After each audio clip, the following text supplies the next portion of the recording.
Today I'm welcoming back Destiny Holley onto the show.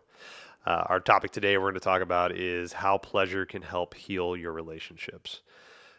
Destiny is a registered nurse and love and relationship coach, and one of her goals in this existence is to help women and couples create loving and aligned partnerships. So today we're going to talk a lot about how trauma and stress can block pleasure, how nourishing all components of our relationship is going to help the relationship flourish the most, and kind of have a really nice talk about Tantra and what Tantra is and how Tantra has helped Destiny in her coaching and also in her life. Really love this conversation. It's a very vulnerable conversation. We do touch on a lot of subjects that might be not openly talked about, but that's one of the goals of this podcast, is to really put everything out there. And so I hope you get something out of this conversation. We'll see you on the other side. But first, a message from our sponsor. Our healing journey can be difficult and might feel lonely at times. That's why I love sound baths. Where we can get together in a community, we intrinsically support and feel supported by others. And that combined energy can help us go deeper into our own healing journeys. And all you have to do is just lay there for 1 hour and listen to beautiful healing sounds. I'm a sound healing practitioner, and I hold sound baths on a regular basis in the greater Seattle area. You can find my next sound baths on my website at adamrealhealing.com.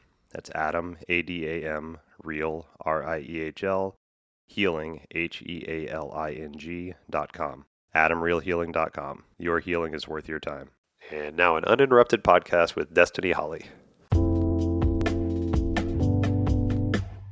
So Tantra is, they were trying to say, on the right-handed path, they were saying that we were whole and perfect and that everything was sacred, but then they were still having these taboos. And so the left-handed path, people came in and said, no, we can find God through literally anything. Like, we can find God through plant medicine journeys. Right. We can find God in our sexuality.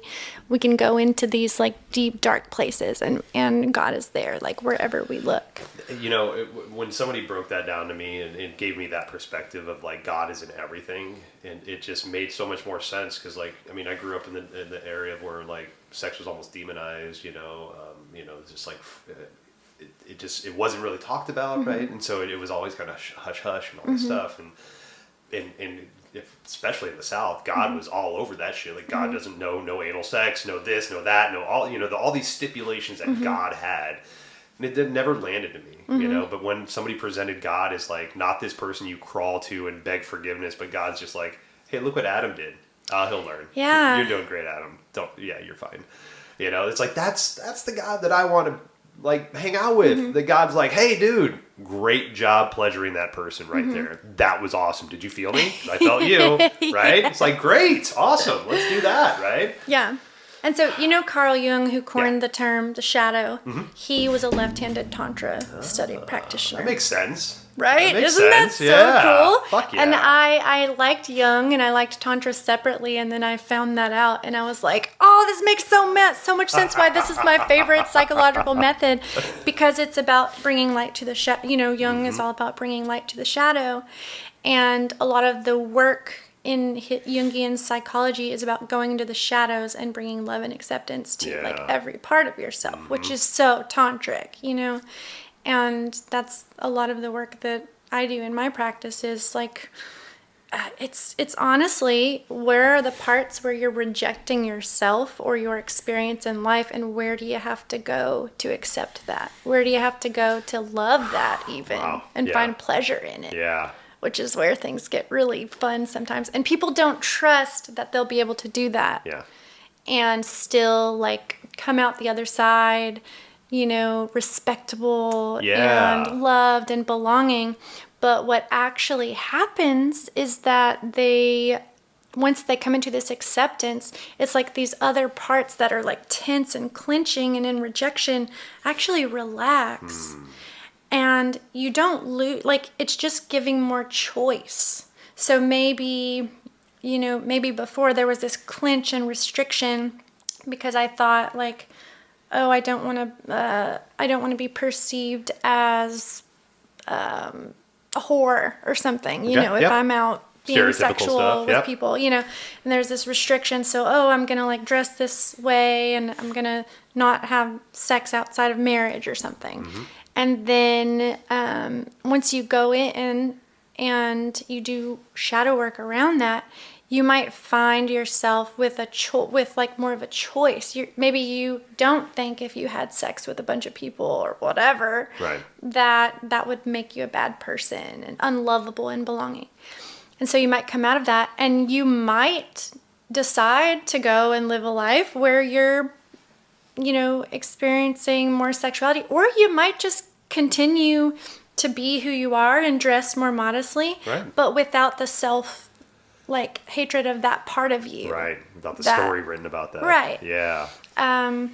Which is just powerful because it creates that integration. And it's so weird because so much of my purpose behind what I do is about restoring wholeness. Mm-hmm.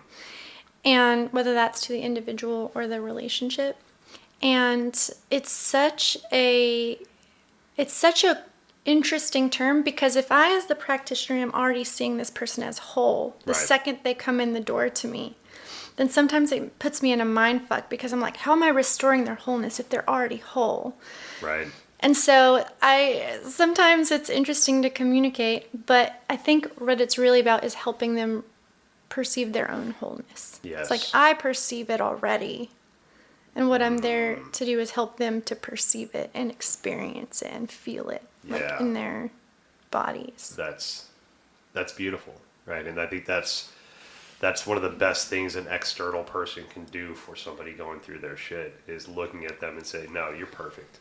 You're perfect just the way you are. I'm going to help you realize the perfection that you are. Yeah. All of it, right? And that's the beauty. That's where we can really understand that, like, everything that we've done in our life, good, bad, or indifferent, however you want to label it, right? Because a lot of it is a label that we put on it, has made you and gotten you ready to get to the point where you are right now. Mm-hmm. The understanding, the frustration, the whatever it is to drive you to be the human you are now. So, like, instead of, for me, I've talked about this on the show before. I guess we're just doing a cold opening here because this is a great conversation. And we can just keep it going. All right. So right now we're talking to Destiny Holley.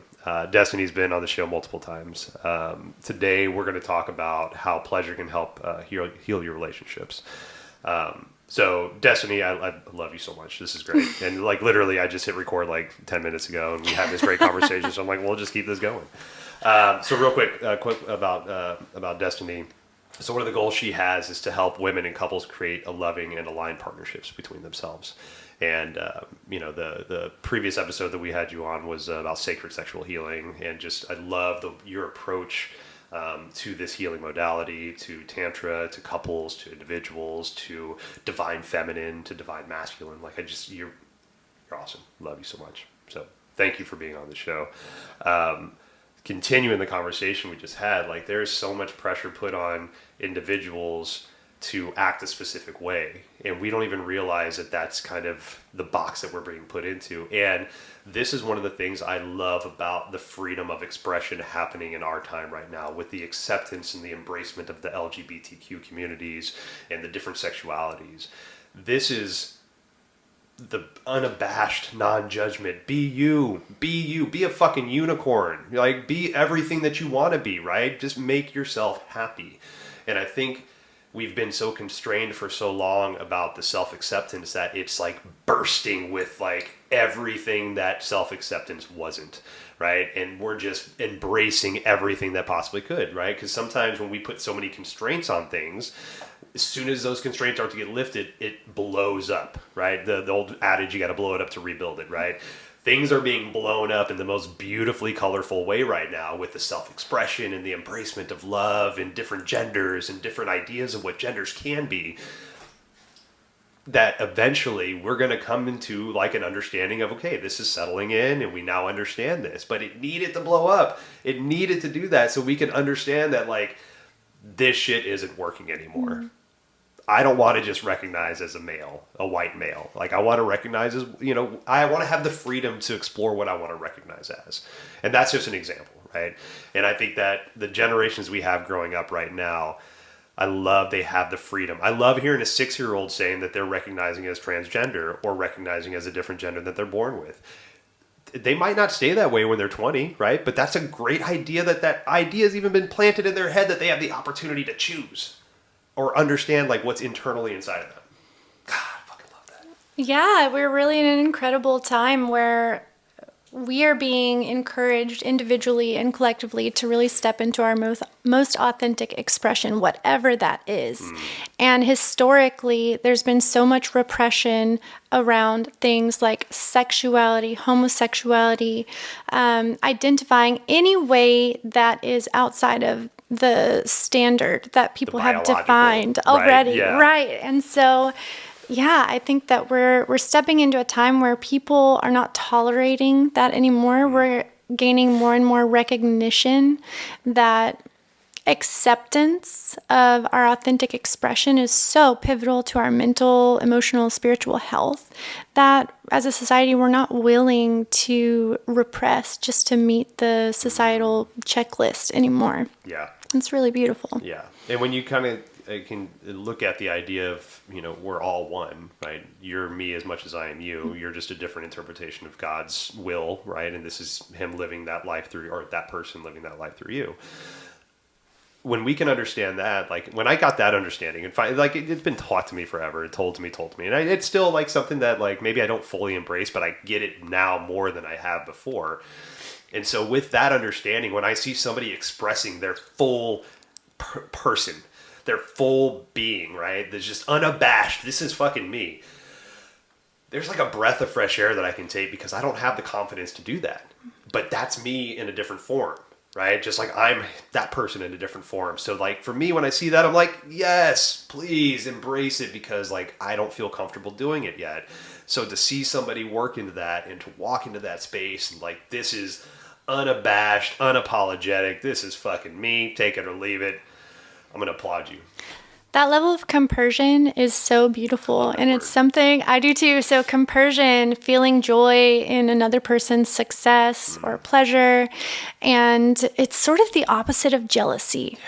Yeah. Instead of seeing someone acting in a way that's outside of what you view as normal, you feel happy for them and excited for them instead of feeling like this cringing feeling and this resistance, know, and like we were talking about, when we're feeling that cringing and resistance in relation to someone else just expressing who they are, usually we have to take a look at something inside of ourselves that we're rejecting, and we're thinking, oh, if I acted that way, I would be excommunicated, or I wouldn't be loved, or I would lose something. Yeah. And so really, I think part of being able to open to more authentic expression and enjoy our lives and, experience more pleasure is really trusting ourselves that if we were to express ourselves in our most authentic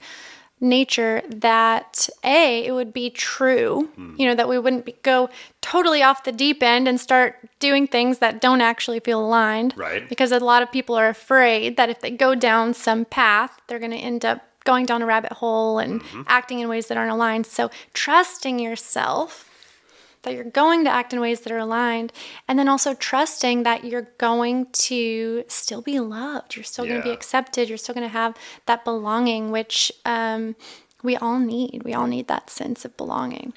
I had a very unique opportunity to experience that a number of years ago. So I went to my first Vipassana meditation experience about 7-8 years ago. Monica and I went right when we first started dating. And for those not familiar, Vipassana is a 10-day silent meditation. It's co-ed, but each sex is kept in a different area of the facility. You basically meditate for 10 days straight, 11 hours a day. There's no talking, no reading, no writing. You just meditate, walk, and eat, and that's it, right? So it's a very internal practice. You get deep inside yourself. It's very painful at times. But so I remember the first day I was there, meditated, and after we got done meditating, we had breakfast, and then we had these walking paths. And the only thing we can do is walk. So it's like, of course I'm going to walk, we got to get some exercise. And when I was walking, and it's wintertime. This is January over in on Alaska, so just south of Olympia. And I see this gentleman, long curly hair, wearing this like Carhartt, big thick Carhartt jacket with a skirt on and combat boots, walking around in the snow. And I was like, well, oh, hello. I can't talk to them. So in my head, I'm like, well, this is interesting. don't know how to think about this. But it was something that was, so I had Camo on the other day, and we tried to reassociate the word trigger with the word portal. So instead of being triggered of like, oh God, it's a portal that opens up an opportunity for you to see something inside yourself, kind of like what you were saying. So I looked at this gentleman and I'm like, I'm being triggered, right? I have this portal open in me and I'm not sure why. But maybe it's because he's recognizing as a man what I recognize as a male, and he's wearing a skirt. And that's just kind of odd to me, right? But I just sit with that. And I had nothing to do but sit with that because I had to be fucking silent for 10 days, right? So it was this really interesting experiment to where, like, I would see him walk by and he's wearing a skirt. And I'm like, it would just strike me. Second day, he came out, he's wearing a different skirt. And I'm like, and it finally hit me. I want to wear a skirt. I've never worn a skirt before. Like, and it was ankle length, it was appropriate for the weather, he had his big boots on. I'm like, I would kind of like to feel flowy right now. And I think that's where it came to me. If I could sit there in my own personal ignorance and be like, skirt guy, what the fuck is the skirt guy doing over there? But instead it was like, hey, you're in this internal moment to where you're looking at yourself in a deep way. So find out why, quote unquote, skirt guy just triggered you. And what that really meant was that I want to fucking wear a skirt right now, right? And that was beautiful. I loved the opportunity for him to give me the opportunity to look at myself and to come to that conclusion instead of living in my ignorance about like, fucking skirt guy over here, right? But we got to have those moments. We got to have those opportunities to look at ourselves, So I loved that as an internal space for me, because if I would have saw that just walking down like in Seattle at that point in time in my life, I might not have given myself the opportunity to look at why that triggered me, and then to come to that beautiful realization of like acceptance and love and a little bit of jealousy, to be completely fair, Absolutely. When we see something someone else is experiencing, like when you saw this guy wearing this skirt, it kind of points out the box that you're living in, right? 100%. And there's this loss of control that we experience when we see someone else experiencing something that we don't think is normal, or we don't think they should be experiencing necessarily. It's because we don't think we can experience it. And so it's really important to recognize what boxes are we forcing ourselves to live in, and do we really want to live in a box, or do we want to have that infinite choice? And I, for one, think that you would rock a skirt. I think I got legs for it. I got tattoos, man. We could do this. Hell yeah.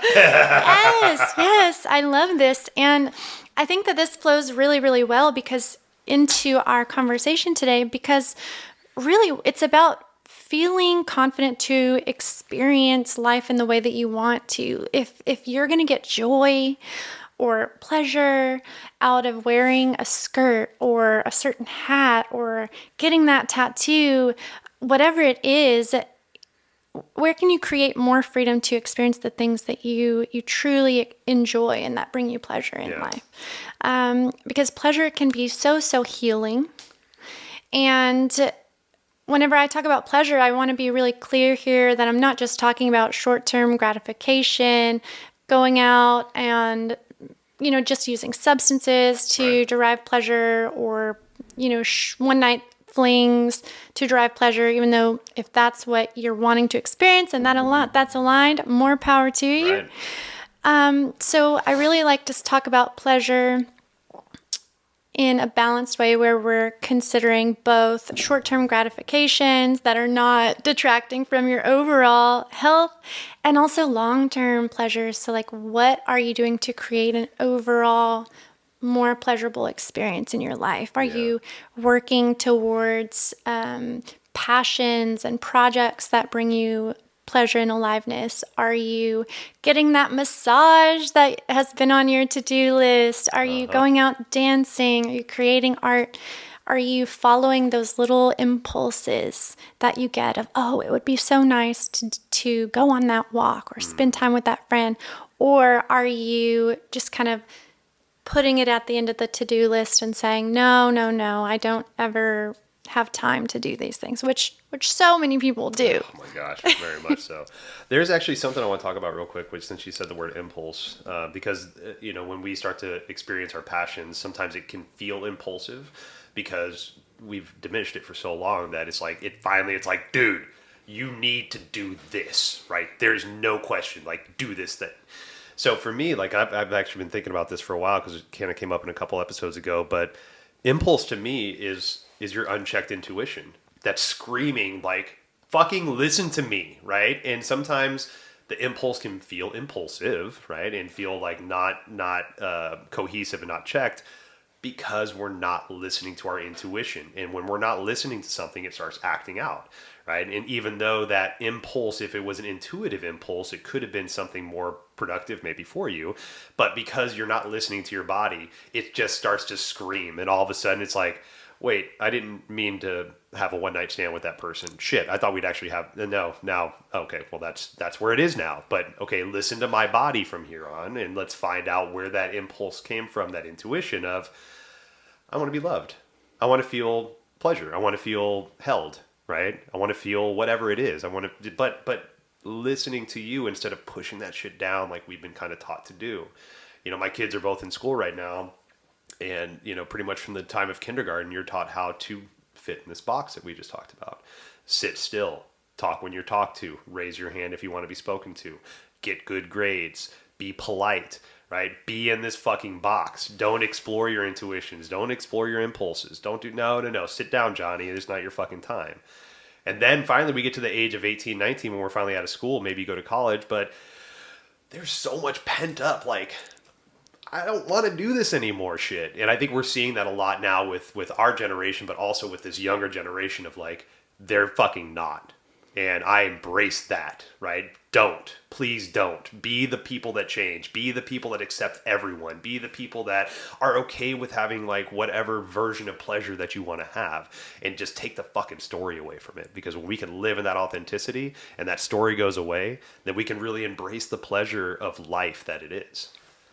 Yeah, absolutely. I really think that some of the most beautiful experiences of my life have come from being able to follow a quick impulse or intuition of something that would be great. I remember I was working in Seattle a few years ago and just happened to turn on a podcast with George Monbiot, the author of Feral, and I was introduced to the concept of rewilding. And I ended up reading his book, got totally obsessed with the idea of permaculture farming, living closer, and I decided I wanted to just take a break from my normal everyday life and go start learning about permaculture farming. So I looked into woofing, and within 3 months, I was living on a farm in Hawaii. And I spent about 8 months learning about permaculture and meeting some of the dearest friends in my life and doing some of the most fulfilling work. And honestly, being introduced to a lot of the healing modalities that I use in my coaching today. And none of that was planned. None of that was part of the checklist of what I was trying to accomplish in my life. It was all totally off of my written path. Yeah.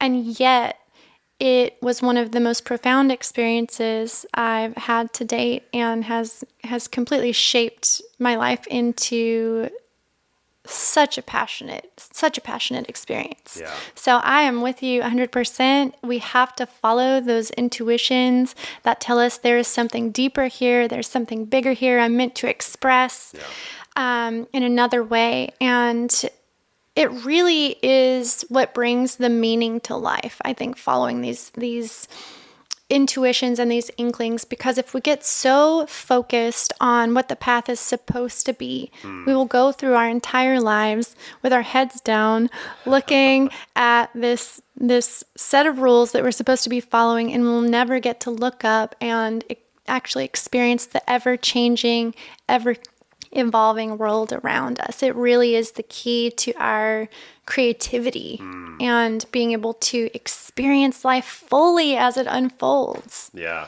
Oh, I think that leads great into like how trauma and stress block pleasure, you know, because if we're sitting there, we're looking at this rule book the entire time. It's like, well, I can't do that. I can't do that. That causes trauma. That causes stress. That causes trauma. That causes stress. And then we just end up just being these little zombies that walk around in these little boxes that act out every once in a while, you know. It's like, oh shit, now I've just acted out. No, get back into your box. Let me, penance, let me whip myself because I've just done something different that I'm not quote unquote supposed to. So how do we get to the point of where we can one, see the trauma and the stress that we put in front of us to get past it so we can fully embrace the pleasures of life. Well, what's coming up for me is actually the recognition that most of the boxes and rules that we've set have been in reaction to some trauma, fear, or scarcity that we've experienced as society. So most of the time when we have a set of rules, for instance, let's just go into sexuality. Let's do it. One of the reasons that mostly, I would say, the Christian religion sort of banned sexuality outside of marriage or has portrayed that as something that's very important is out of a fear that sexuality would distract from the righteous path, the path of following God, and also that it would lead to extramarital affairs, broken families, and it's also important to note that it would make it much more difficult to have a census where you're tracking what child is born to what family and property ownership and those sort of things. So there's a lot of reasons, that it's put into that box. And so there was this idea that creating this box is going to help prevent trauma, and it's also going to be economically beneficial because it's creating a structure. And there's some benefit to thinking, okay, what actually helps the economy thrive? And so the intentions are good for this box that's created. And it's in response to some trauma. Oh, people are breaking up their families. Children don't have reliable caregivers, whatever this perceived trauma may be. And so the boxes are there to support and help us. And whenever those boxes are no longer supporting us and helping us and allowing us to experience more meaningful lives, it's time to take another look at that box. Right. And what happens is that we can get so attached to know this box is what creates our safety that we are no longer allowing pleasure to come in. It's like the box creates a force field that's blocking out our pleasure. And we can kind of think of that box as being placed there as a force field against trauma. But now we're also blocking out any pleasure, any fun, any excitement, any creativity from coming into our lives. And so it's kind of like we're just trapped in this box like a bunch of sheep, if you don't mind me painting kind of a bleak image there.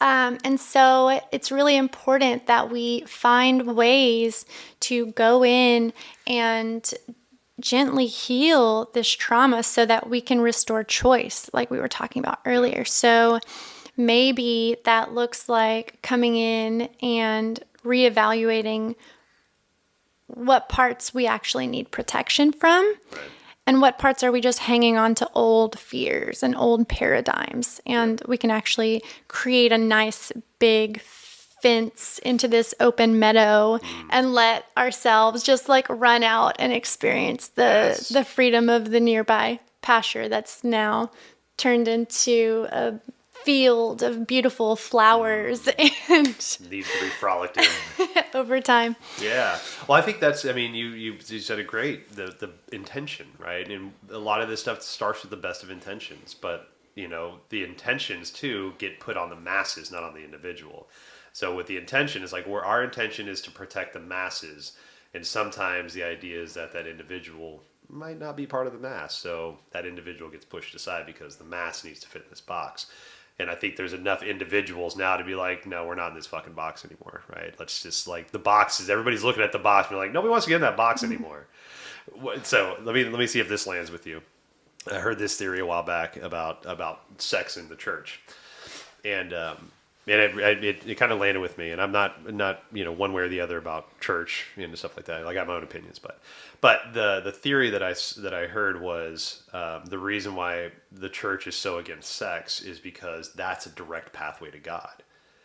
right? If you had an orgasm, if you've had that pleasure, you know what that feels like, and that connection, whether to the person that's giving you that pleasure, receiving from, but there's like this channel, this portal that opens up into this like dimension of like pleasure, of like connectivity. And if we know that we can all reach that, then who's going to go to church, right? So the church demonized sex in a way so that we don't get to, we're only doing it to reproduce, right? There's a purpose for it. We're not doing it for pleasure anymore. There's a purpose and to have kids so that the kids can help populate whatever, blah, blah, blah. But they're really taking away that connection to God, right? You've got to go through the priest. You've got to go through the father. You've got to go through this clergy person to see God. You can't just pray to God and God's not going to talk to you. No, there's got to be an intermediary. Absolutely, Adam. And through doing that, we see this separation between spirituality and sexuality that has lasted for generations, that has left so many people, couples, relationships feeling dissatisfied and disconnected because we've lost the ability, so many of us, to connect to God through our sexuality and through our pleasure. And so many people have been sold the story that they can't reach God without the assistance of a church member or even a spiritual leader. You know, this exists both within like a Christian church, and it also can exist in some forms of spirituality. Anytime you have somebody saying, you need me to access God, I think you're speaking to a false teacher. Yes. One of my favorite quotes of all times that I heard when I was versed on my path, my friend Tang told it to me. But it's an old Buddhist quote that says, when you meet the Buddha on the road, kill the Buddha.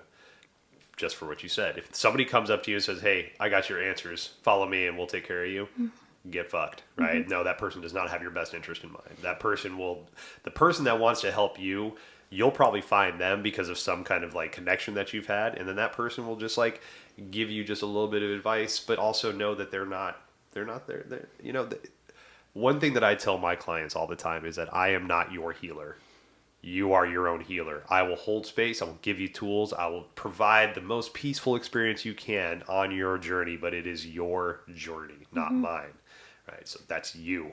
So again, if you have somebody that comes to you and be like, I am your healer, turn and run. Look for somebody else because that's not the best person for you. Absolutely. You know, the best we can do is provide tools and practices that we learn and that impact our individual lives. And I got to say, this is one of the reasons why I love Tantra, because it is so full of practices and meditations, things that you can do from the comfort of your own home without a teacher, that you can directly access God in your life. You can directly access a feeling of being connected to infinite energetic potential. You can feel energy flowing through your body.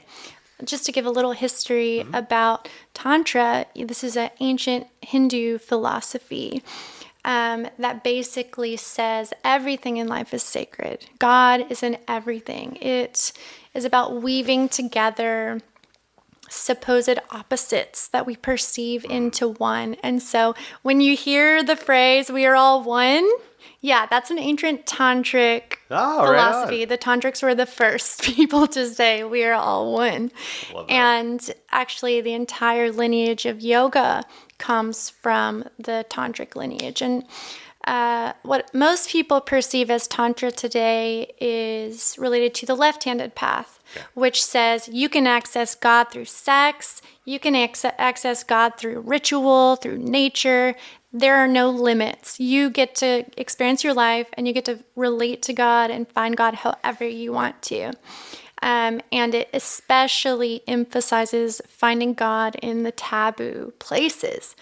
The right-handed path of Tantra is the more traditional, older path of Tantra, which focuses on finding God in your own body, in your own experience through meditation, visualization, and energy work.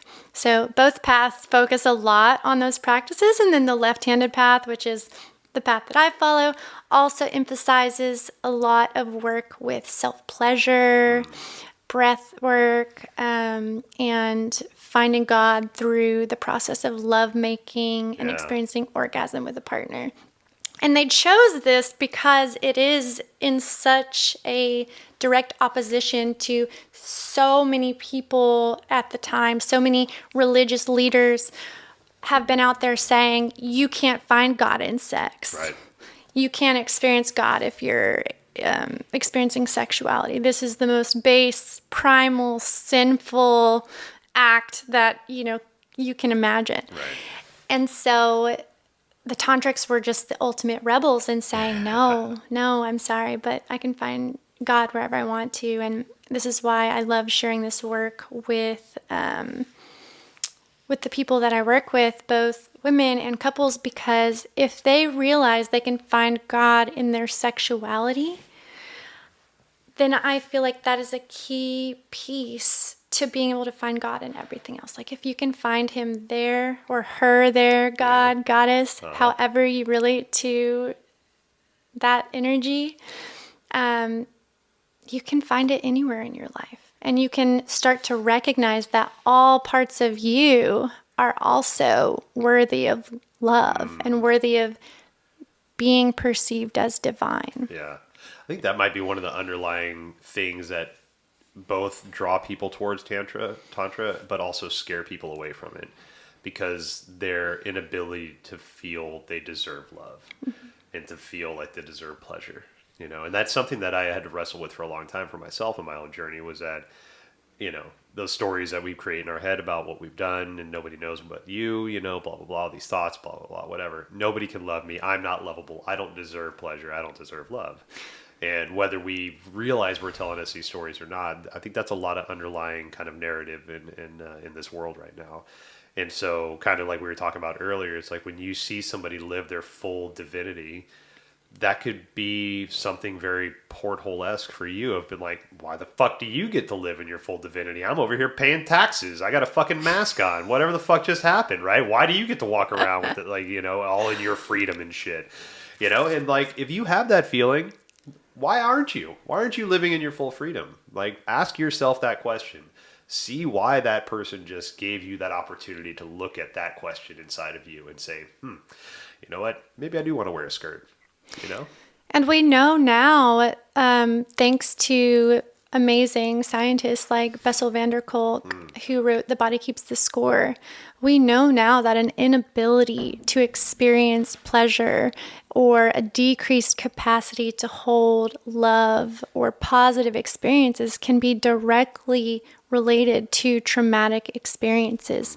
And this can look like anything from overt physical abuse to emotional abuse, being constantly criticized or made to feel less than. This can be neglect or abandonment experienced early in childhood. So much of our inability to connect, to feel love, to feel belonging, and to experience pleasure can be traced back to these traumatic experiences during childhood. And really working to undo that trauma allows you to increase your capacity to hold your own divinity and to hold pleasure, and also to see others as divine and connect with others as divine.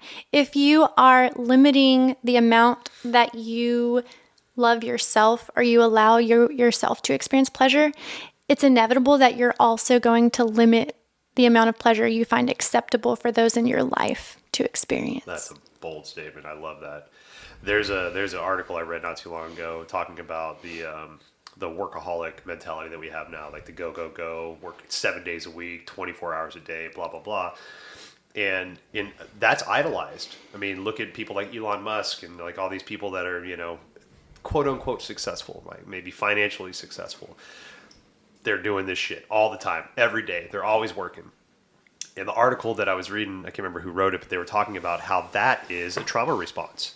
That is basically your unmet trauma needs that are manifesting in you just working so you don't pay attention to how fucking painful, miserable you are, right? Because not only are now you devoting all of your time no friends, family, everything's going into this, but now you have the expectation of all your employees having that same commitment that you have, that absurd fucking idea that you have, that's just great, have your passion about it, but that unmet trauma, unmet understanding in your life, now you're exuding that onto your coworkers and expecting them to have the same work ethic that you do about their own about your product. It's not even theirs. They're barely making enough money to pay their bills, but now they have to be as passionate as you are about this because you haven't met your trauma yet. That blew me away, because that was the mentality that I had for a long time. I work. Yeah, fucking work. I got bills to pay. I got kids to provide for, all this stuff. And I'm developing, I'm building, I'm growing. But I wasn't listening to me. Again, that intuition, like my impulses were really, really bad because I wasn't listening to my intuition. That's why I drank and did drugs. So when we can have an opportunity to heal ourselves and listen to that trauma inside of us, maybe we can find pleasure in working 3 days a week and not having to work 75 hours in a row, just because we don't want to listen to the voice in our head that says, hey, Adam, you need a break. You should go give yourself a hug, right? Go masturbate. Do something fucking pleasurable for yourself, not sit here and answer a goddamn 1,000 emails that aren't going to fucking make a difference anyways, right? Absolutely. Yeah, and I absolutely relate. I think that a lot of the workaholic mentality comes from a deep feeling of insecurity, feeling like there's not enough, there's not going to be enough. And also a sense of hyper independence. Nobody is going to be there for me. Yeah. So I need to work my ass off so that I can make sure that if anything ever happens, I'm good. I know that I have experienced this and have done quite a bit of work around my hyper independence and insecurity around finances. I think I grew up in a very poor family. Okay. My mom has since worked so hard and, has gone back and gotten her master's degree. But a lot of my family still is really, really struggling with poverty. And that created a deep sense of insecurity in me and sort of this hyper focus on making money and being successful, right, and needing to work hard for everything. And really just, on the positive side, I don't expect a lot from other people. Yeah. So there's there are probably some positives, like I'm a hard worker and I don't expect anybody to give me anything or hand me anything. And on the other side, it has historically been difficult for me to receive or to ask for what I want, which I've done a lot of work around. Yeah.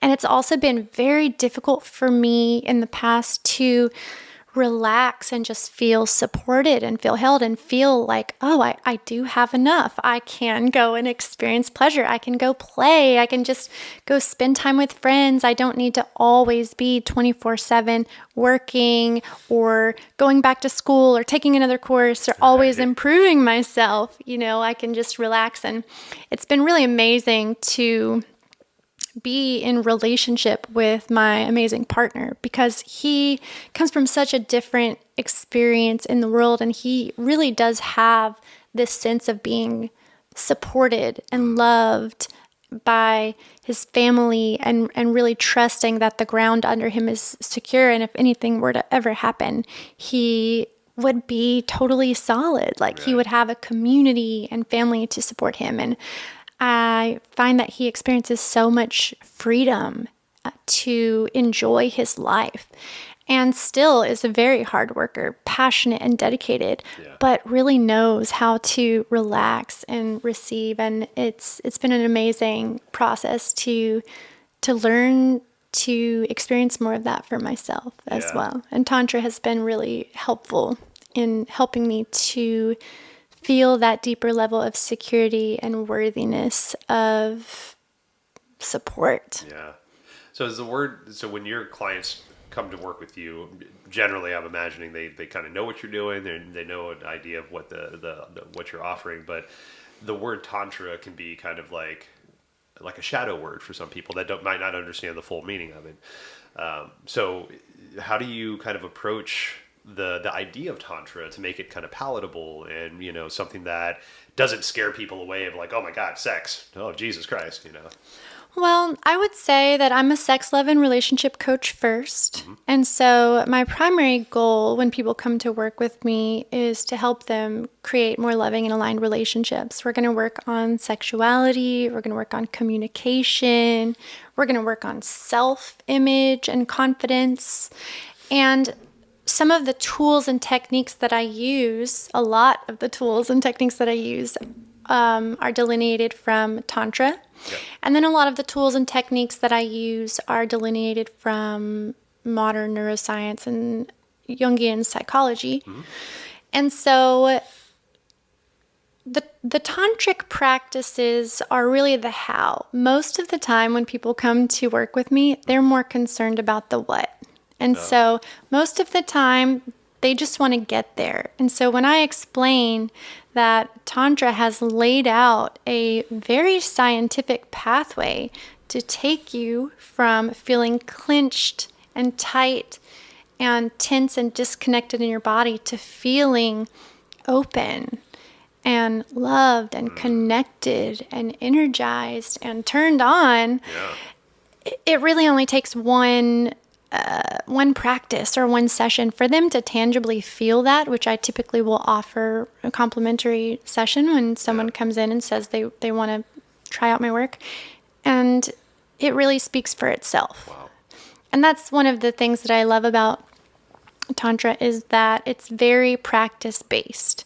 You can get into the theology and the history and the philosophy. There are books and books on Tantra, but the practices are very achievable, very doable. If you have 15 minutes, you can sit down and do a chakra meditation where you are feeling into the energetic centers in your body, and you're feeling for any areas of tension in these energetic centers, and you're just going into those areas of tension and just being with it. We're so scared to just sit and be with the tension or the fear that's in our bodies. And what we really discovered is that if you can be with it and listen to it and bring love and acceptance to that experience, so often that's the key to creating the relaxation.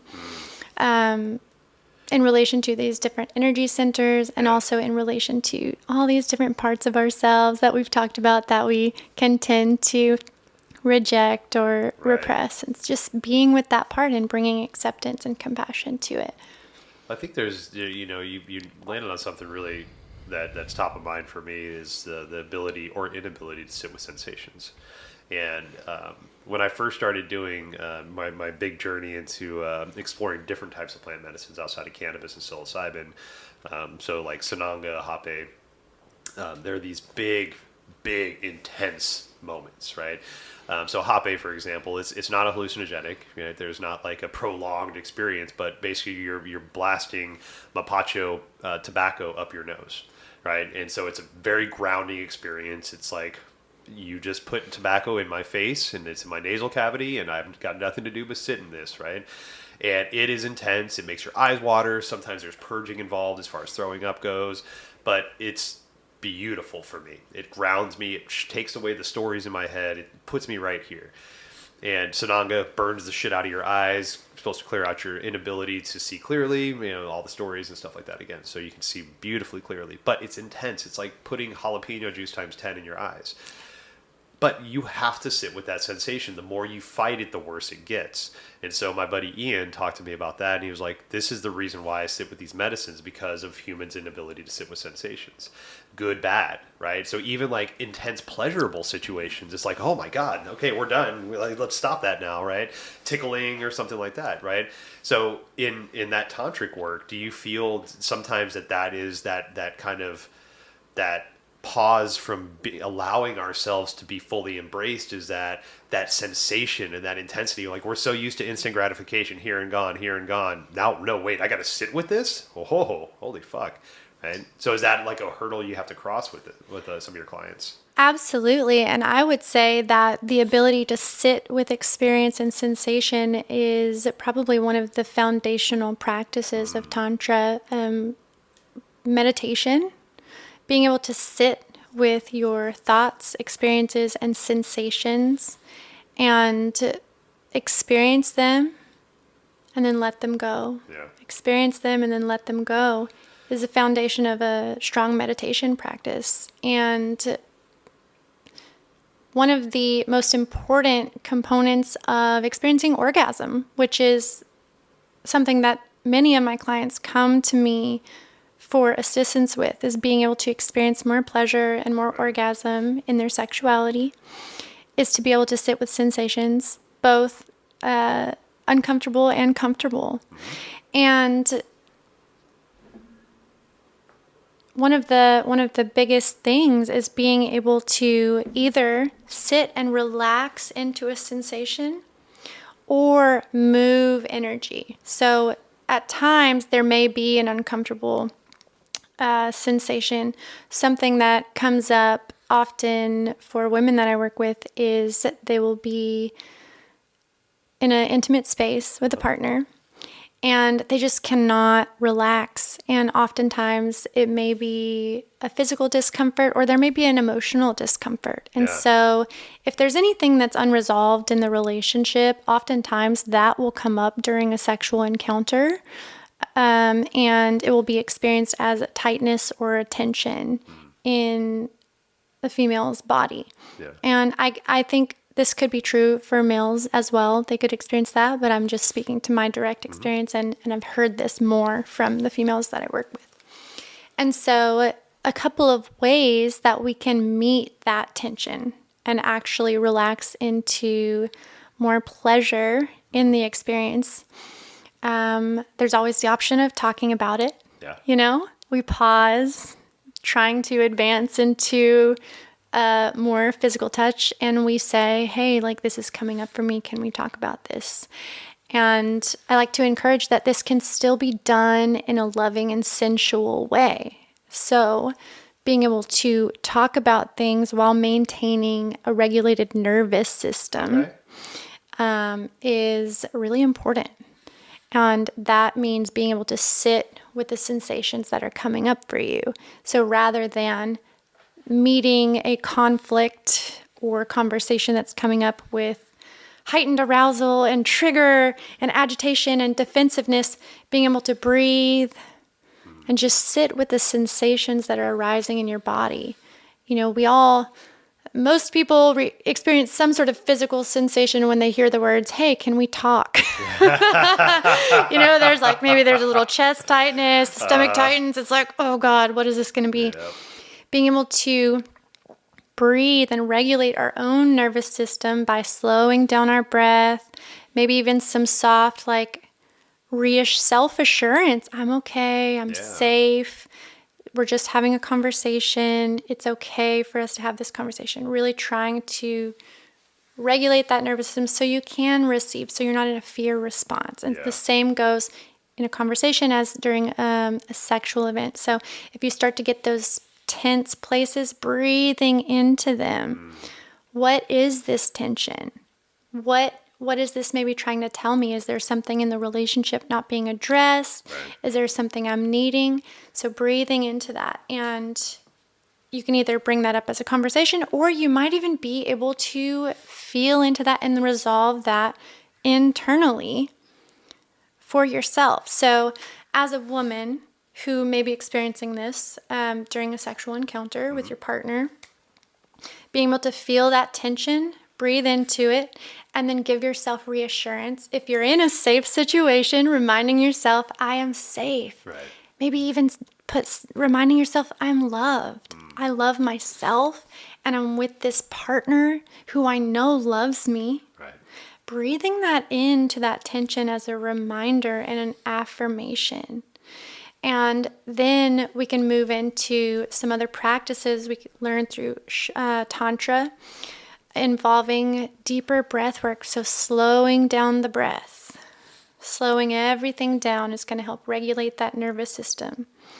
And then you can even start to move energy. So if the focus is on this tightness and this anxiety and these thoughts of, oh, this is happening in the relationship, this is happening in the relationship, can we let go of the thoughts and just breathe down into the energy centers? So one of the foundational teachings of Tantra is that we have energetic centers running through our body, and they're related to things like safety and internal power, pleasure and creativity, our ability to love and be loved, our ability to express ourselves, our ability to see clearly through different perspectives, and our ability to connect to the divine. Right. And I typically work with the 7 chakra system. There's a 5 chakra system and a 7 chakra system. Neither one's right or wrong. They're just different systems. Right, exactly. Preferential. I like the 7 chakra system. And so one of the beautiful things this teaches you is that you can consciously move your focus to different energy centers, and you can identify what the tension is about by becoming more attuned to where the tension is in your body. Yeah. And so something that comes up often that disconnects women from really enjoying their sexual experiences, maybe they'll have a tightness that they're experiencing in their sacrum, which is often associated with the root chakra. And so maybe there's a tightness and a close and a feeling of unsafety there. Right. It's very difficult to experience pleasure and orgasm if you don't feel safe with your experience. Yeah. No matter what techniques are used, no matter how, if you can't fundamentally connect to a feeling of safety in your body, it's going to be very difficult to relax. And so through using things like breath, mindfulness, focusing that energy on your sacrum, affirmations, reminding yourself you're safe, you're loved, and then also bringing in things that get you out of your mind and the mental story and into your body, like sounding. Okay. Sounding is a really amazing way that we can move the focus down out of our brain and get into an expression. It also has been found to be correlated with higher levels of pleasure for many, many females. So sounding and orgasm are often correlated. And so the more freedom and safety you feel to express yourself and to let that energy move through your body, the more pleasure you're opening to receive. You can almost think of it as if you are afraid of being heard or anything. Your root chakra is going to be tensing up and clenching. So the more you can create openness through breath and sound and movement is another really powerful tool. So feeling free to move your body is going to help you move the energy. And so, these are just all techniques that are going to help to relax, to be with the sensations, and also to let the sensations move rather than getting stuck in your body and causing tension and discomfort. Yeah. It's interesting because a lot of what you're explaining to me right now, taking the tantric side out of it, is a lot. Basically, it's why people see me right now. We're all in our heads, right? We're not in our bodies. One of my spiritual mentors gave me the idea of the labeling it the priest and the chief. I think that's an adage that's out there somewhere, but the priest is thought of as the head and the chief is thought of as the body. And we spend all of our time with the priest and never any time with the chief. And so a lot of, like, when people come and see me right now, we'll do our intakes, and basically what I'm hearing from everybody, not everybody, but a big populace, is anxiety. Right? We're all in our heads. And this is, coming off of the holiday season. It's a lot of planning, a lot of like expectations and shit like that. But that's all like our head stuff. That's all our, 7th and 6th and 7th chakra, right? And it's all planning and actualization, all this shit that we're not in our bodies. And so my job is to like reassociate, right? Like we're not disassociated anymore. Hey, we're going to put you into your body. Like we're going to do some root chakra work. We're going to put some hands on you, get you back into your physical body, because we're not up here. We don't need to be up there. And so it's just interesting that correlation kind of like in their own ways. We're all still looking for that connection to our bodies, right? Maybe it's just the initial idea of that I have a body, and now it's like, oh, I have a body. Maybe that body has pleasure in it. Fucking hell, let's figure that out, right? But there's something that's kind of come up a lot in some of the conversations that I've had about sexuality and about sexual encounters, and it's the idea of permission. And I think that kind of like going what you're talking about as far as like we have sometimes tense trauma in our bodies that we might not understand. Well, there's a lot of unconscious, let's just take men for an example, that let's say heterosexual men having sex with women. A lot of men right now get their ideas of what sex is from pornography or from some outside source rather than like being able to talk to their father or their brother or their mom. Fuck, who cares, right? Just talk to another human being about it. And so the idea of permission has been taken away because it's like, hey, we're having sex, I'm getting inside you, right? In one way or the other, fingers, hand, tongue, whatever. But there's no like, hey, how would it feel if I did this? Are you ready for me to go down there yet? Are you ready? Are we ready for that yet?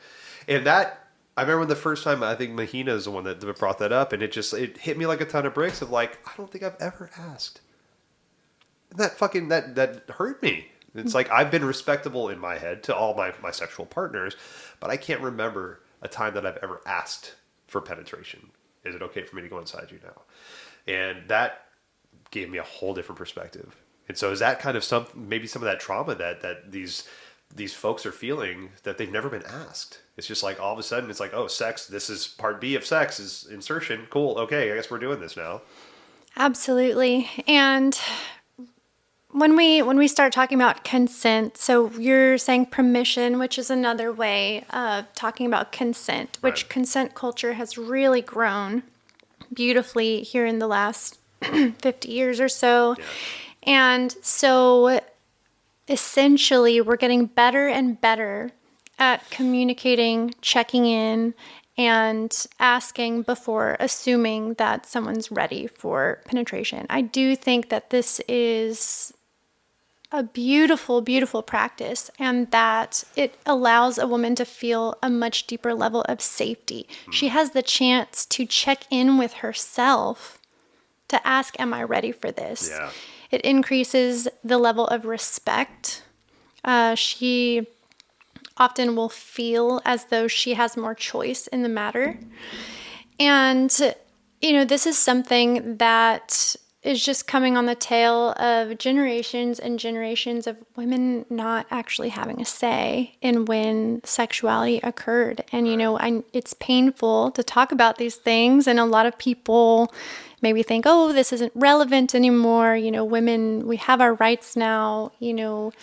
People are prosecuted for rape. It's not allowed anymore. And the sad reality is that we still carry the cultural underpinnings of coming from a society where women were secondhand citizens and did not have rights to their own body right. for most of history. Yes. And so practicing consent is an act of radical feminism, to be honest. Or let's say feminism. Yeah. Of understanding that a lot of women are still attempting to regain our voices and our power and to actually step into having a say over what we do and what is done with our bodies. Right. I mean, it was just, I was having a conversation with my mom not too long ago, a couple months ago, and she told me that in, I think it was 1985, 86, somewhere in there, right? So not that long ago, like 35 years ago, she had to get my dad to co-sign on her credit card. And my mom had a full-time job. She paid her bills, taxes, all that shit. But she wasn't trusted by whatever powers that be to have her own credit card because she was a woman and a man had to sign for that. And that's only 35 years ago, right? And we are getting better about equal rights for women, for races, for all that stuff. But we have to remember, like, this shit isn't that long ago, right? Racism really didn't stop that long. Well, some could argue it never stopped. Same with sexism, though. I mean, some could argue that sexism's never really stopped. I mean, it's gotten better. Maybe it's just not being looked at the same way, but is it the best it can be? Probably not. Probably got some work to do. So this stuff is like there's generational trauma that we'll never really understand. But maybe once we start to ask the questions and start to like approach this in a different way, the idea of just checking in, right? I can honestly say that I would have mocked that in a previous life. Be like, check in. What the fuck is that? Like, no, I'm a human. It's fine. But I check in with myself multiple times a day now. Check in with my partner multiple times a day. Like, how am I feeling? I just got triggered. What was that? Let's sit with that. Do I feel grounded now before I step back out into the world? No. Okay, sit here for another 5 minutes until you feel grounded, because you don't want to say something and do something you're not proud of. Right? But there's like that constant check-in. So it's just interesting. Like, as I get older, the things that I used to like, ignorantly mock because I just didn't give the time or the effort to look at it, are my strongest practices now, and like things that I fucking lean on. Absolutely. And I want to speak to one of the barriers to consent or asking permission being maybe this perception or this idea that asking or checking in isn't masculine, or it's not manly, or this idea that like a man is just going to take what he wants, or you shouldn't have to ask. I think that those are absolutely flawed. And again, this is preferring to, if you're following that, then you're trying to stay in this box of what it means to be a man, right? And is that actually supporting the relationship? So what I really want people to understand about this is that there's support needed from both sides. So as a female who may be subject to some level of generational trauma, maybe you are aware of it, maybe you're not even aware of it, and you've just been subconsciously going along with things that don't actually feel good, and you don't even realize that that's related to some generational trauma. But essentially what this means is that there is a learned helplessness for some females who unconsciously believe that their pleasure is not equally as important during sex as the male partner's pleasure. And this is something that was literally societally true for hundreds and hundreds of years. Yeah. And so even though we're changing that, and, there's a big movement around women's pleasure and female sexuality and female liberation. And when people see this, I really want them to understand that this is coming as a rebound from hundreds and hundreds of years of female sexual repression, pleasure repression, all of this. And so for females who feel that they are subject to some of this generational trauma, the way that you can begin to heal from this and actually start to experience more pleasure in your relationships and more power is really tuning in to your own ability to express and check in and ask for what you need. And so I really, really encourage the women I work with to start asking more for what they want, being more vocal when things don't feel good. Even asking, hey, I would love to get a check-in before we move to penetration, before. And I also want to acknowledge how fucking hard that is as a female, because it is overcoming generations of trauma. And many, many women that I know have had to do extensive therapeutic work to get to the point where they feel a sense of worthiness and a sense of safety to allow them to say something like that, because there's a fear, there may be an underlying fear that they're going to lose this relationship if they ask for what they want. Or there may be an underlying fear that it's not going to happen. Like, I have heard personally from women that to say no at times feels scarier than to just go along with something, because if you say no and it happens anyways, that's fucking traumatic. Wow. But if you just kind of let things happen and act like, oh, this is okay, then it somehow seems less traumatic. There's less conflict. It's less of a big deal. And so that's a really painful experience for a lot of females. And so the work is to establish a sense of safety and confidence in your own self-expression, that you can be honest about what you want and you don't want. And the thing is that, you know, females are doing this work, and what we need in our male counterparts is understanding that this is not easy work and it doesn't happen overnight. And so to have a partner who is willing to just take a second and help and support by checking in and asking, does this feel good? May I enter you? I also want to add that not only does it create a sense of safety, it's also really hot. Yeah. To have your partner ask in, you know, a sexy, sultry way, like, can I enter you? Yeah.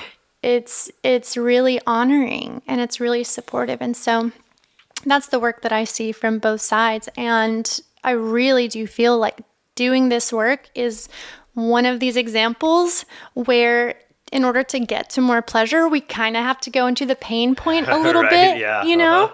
We have to kind of go in there and look at some of the uncomfortable, crunchy stuff and deal with some of this unresolved trauma, be it during our lifetime or generational trauma, and really create some awareness and some openness and restore some choice. And we're going to get to experience more pleasure, and that pleasure can be so healing. Yes. For our relationships. And I think that's, you know, one of those things, like, you know, do a little work and it's going to really pay off, right? You know, and whatever that payment is for you, whether it's more pleasure or more happiness in the pleasure that you're feeling, but it starts with the unpacking, right? And we've all got trauma in some kind of way to unpack, right? That's kind of our job as humans, is to understand that we're all trauma-based individuals and we all got shit to get through.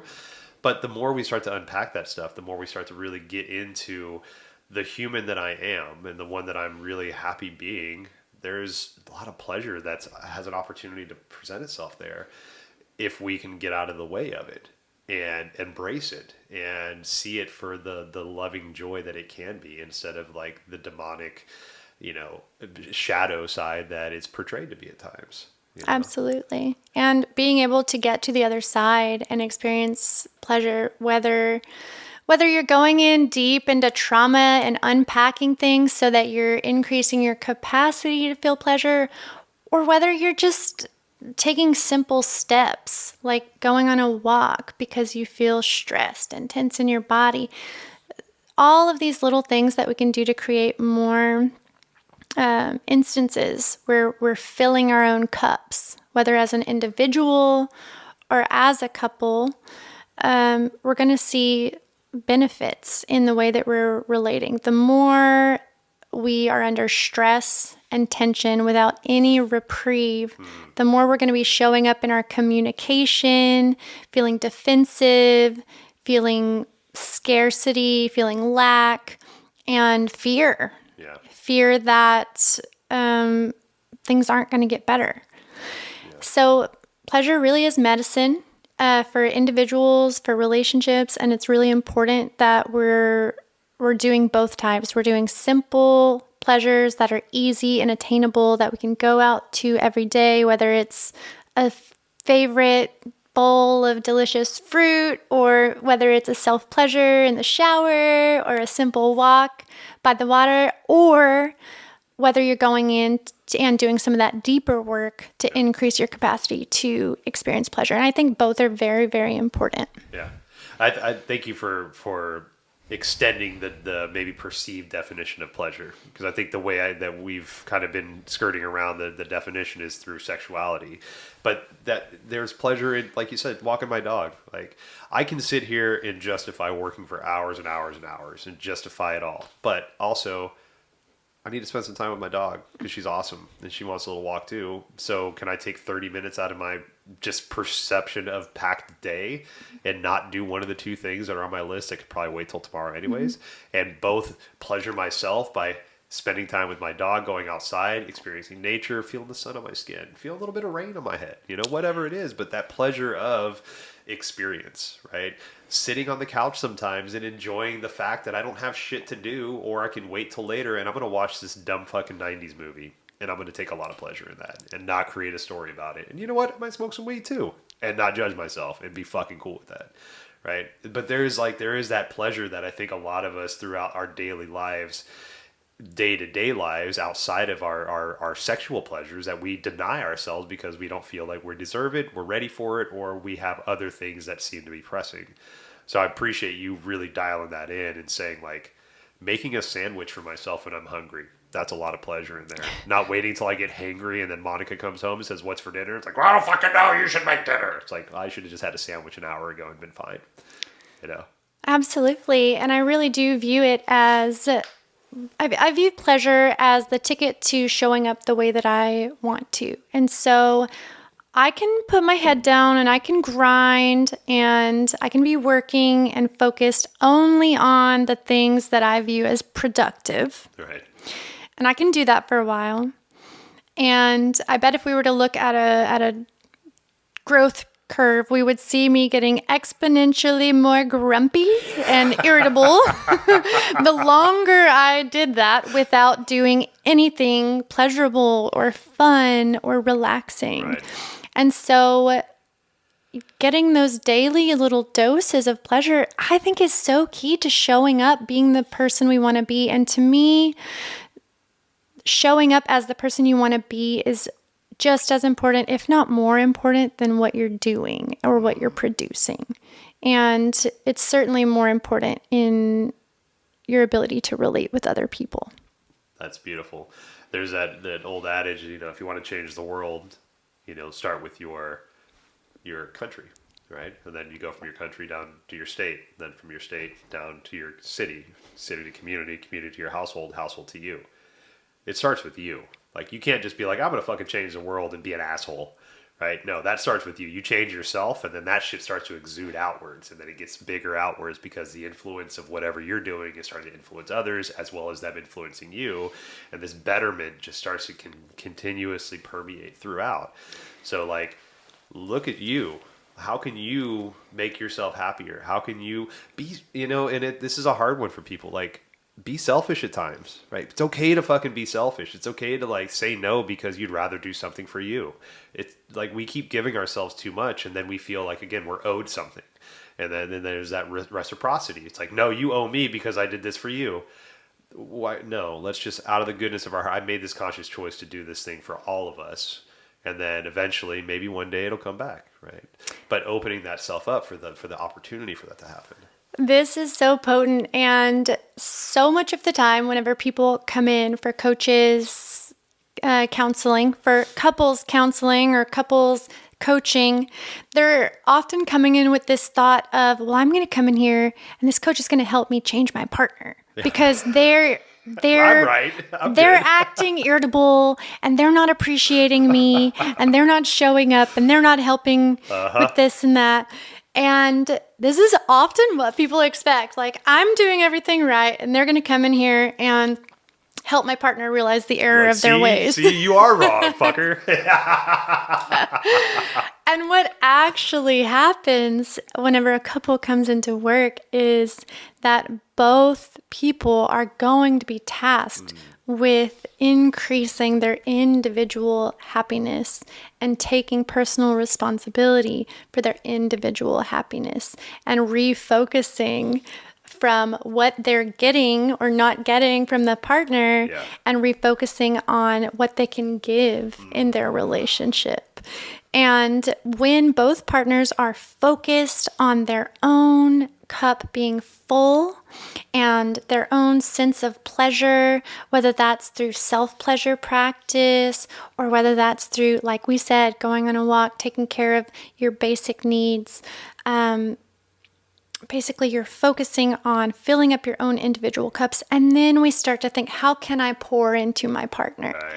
And I'm a big fan of Tony Robbins, gonna be honest. Okay. And Tony Robbins is a big proponent of, you don't go to a relationship to take. You go to a relationship to give. And if you show up in relationship with a full cup and a desire to give, then you're going to be monumentally happier and more satisfied in your relationship. And when you show up that way, your partner may or may not 100% of the time be showing up that way. Right. But if you show up that way, you are an example of what it is to be in a relationship. And you cannot change people. We learn this over and over and over again.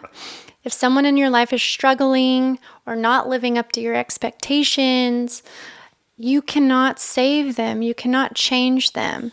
But what you can do is show them the benefit of living in integrity by being an example of living in integrity, of having a full cup by being an example of being a full cup. And you are much more likely to have an impact on another person's behavior by being a fucking good example of what it is to be in integrity. Hell yeah.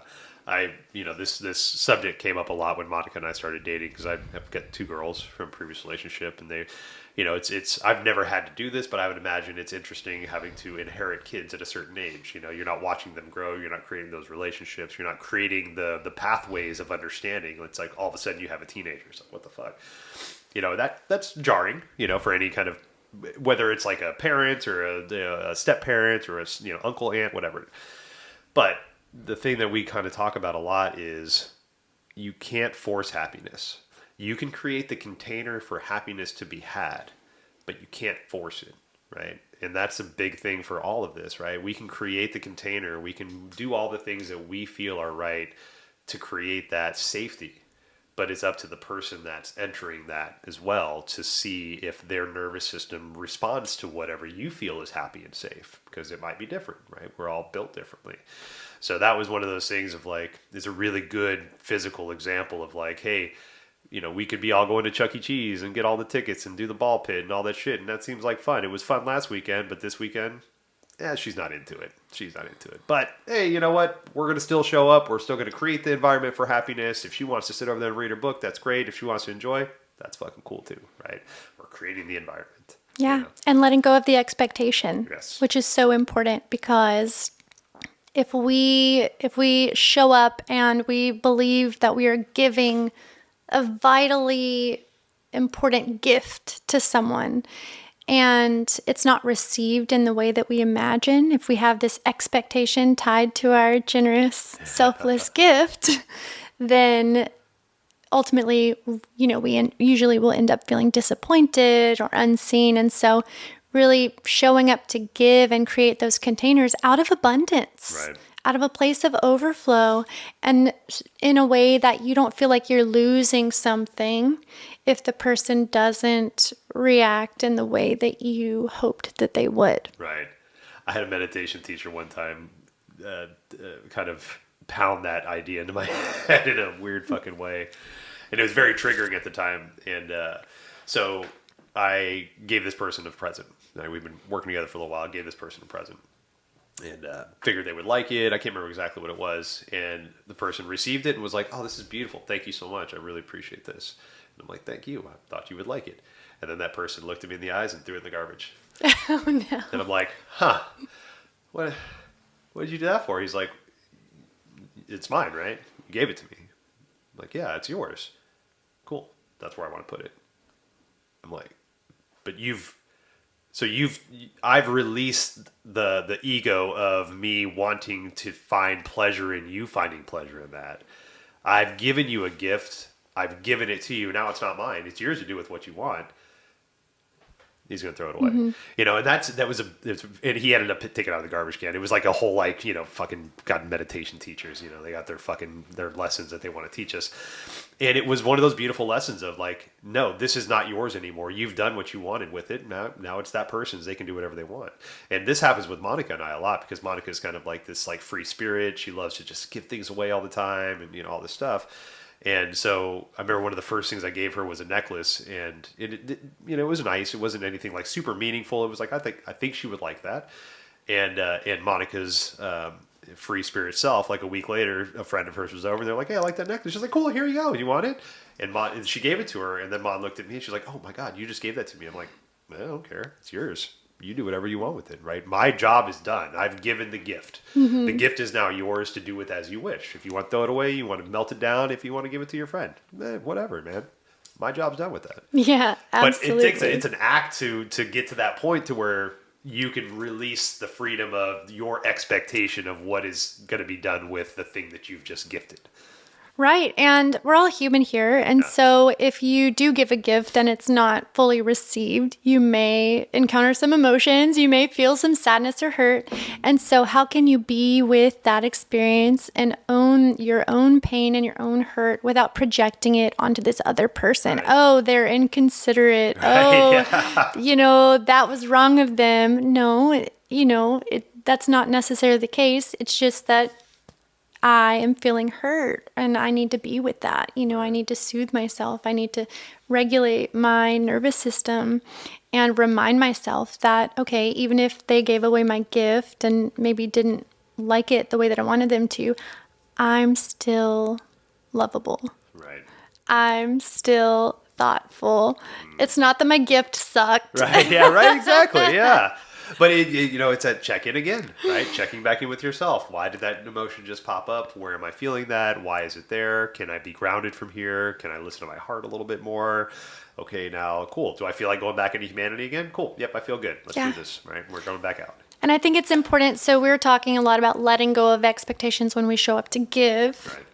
And it's also important to note that the same thing is needed when we're making a request, so especially when we're talking about asking for what you want in a relationship with a significant other. Maybe you're wanting to be touched a different way while you're being sensual. Maybe you are wanting help with the kids or making dinner or cleaning up the house. These are all super common things people want help with. And so asking because it's your truth, right? So you want to make a request because you desire support and you desire help. So you want to make a request. And as much as possible, the more that we can make those requests without expectation, two things are going to happen. One, the request is going to be made with this air of love and openness that makes the person a lot more receptive to wanting to do it because they don't feel like it's a false question. If you're making a demand that's disguised as a request, it's a trap. That's going to land a lot differently energetically. And even if we say it super nice, oh, would you be willing to have dinner tonight? If there's any energy of you better make dinner tonight or I'm going to be really pissed off, they're going to pick up on that. And so this really is a mindset shift, not just a way to formulate your words of, I'm going to make a request and it's going to be totally okay if they don't say yes, but I'm still going to ask because it would be supportive. And so being able to ask and then let go of expectation. Right.